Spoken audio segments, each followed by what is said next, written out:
માણસ લોભ અને લાલચ, સ્વાર્થી માણસો આયા, મને મળ્યા, મને માણસો મળ્યા, ભાવિક મળ્યા, ભક્ત મળ્યા, સેવકો મળ્યા, પણ સ્વાર્થ લઈને આયા.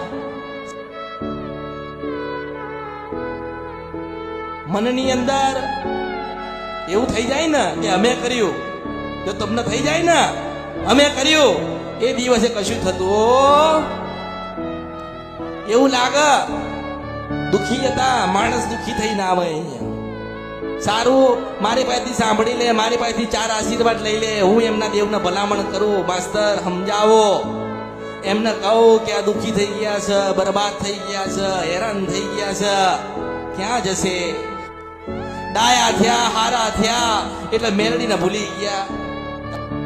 તમારી માની તમે ભક્તિ કરી તો તમારી માં કેમ તમને રાજી થઈને આશીર્વાદ નથી આલતી? એનું કારણ શું? કે માનતી નથી ને રિહાયેલી હતી.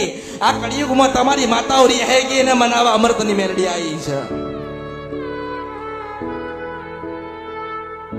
એટલે જૂઠી ભક્તિ, માણસ જૂઠી ભક્તિ કરીને ગયો, એવું થાય ને, માણસ જૂઠી ભક્તિ કરીને ગયો.